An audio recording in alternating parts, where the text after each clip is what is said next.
There was a monster under my bed. Ever since I moved into my own room, I felt like something was not right. At first, it was small things. My nightlight would flicker without reason, or I would wake up and find my stuffed animals in different places than where I left them. I tried to ignore it, but it kept happening. One night, I heard scratching sounds under my bed. My heart beat so fast that I could barely breathe. I pulled the covers over my head and stayed still for what felt like hours. I told my parents the next morning. They smiled and said it was just my imagination, that maybe I was dreaming or that the house was making noises. But I knew it was something more. Every night, the noises came back. Sometimes I saw shadows moving across my room. Sometimes, things disappeared from my desk or toy box, and I would find them days later in weird places like behind my dresser or inside my shoes. I began to hate bedtime. I would cry and beg my parents to let me sleep in their room. They started getting frustrated and told me I had to be brave. I felt alone, like no one believed me, but I knew there was something strange going on. One night, my reading lamp turned off all by itself, and I could hear the soft creak of the floorboards, like someone walking. The worst part was the smell. One morning, I walked into my room and there was this horrible smell of cheese. I do not even like cheese, especially not cheesy snacks. I told my mom, and she said maybe I left something under the bed, but I had not eaten anything in my room. That was when my dad started to wonder if maybe something was going on. That night, instead of making me sleep alone, my parents and I hid in my closet.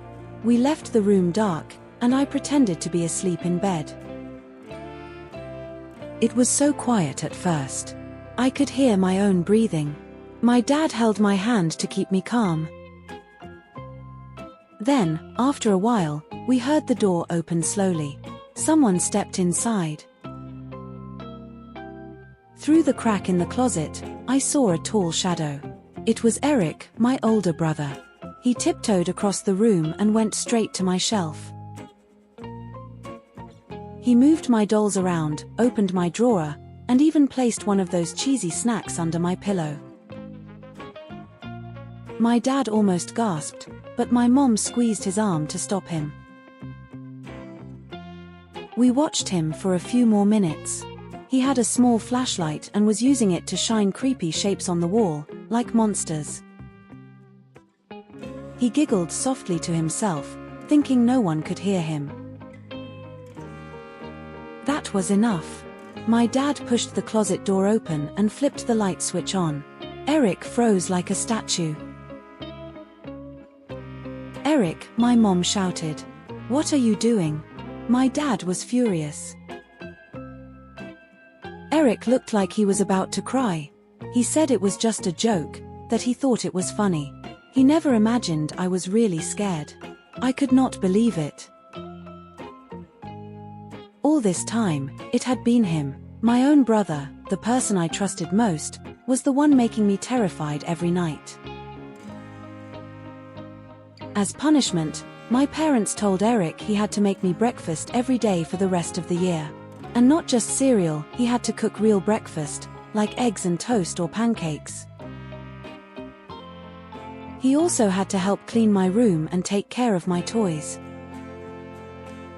At first, he grumbled about it, but then he realized how much he had hurt me. He apologized and promised to be a better big brother. Now, I sleep peacefully. Eric walks me to my room every night and checks under the bed to make sure there are no monsters. Sometimes, he reads me a story before I fall asleep. I feel safe again. I still do not like cheese snacks, but I love my breakfast now. And more than anything, I love that my brother learned to care about my feelings.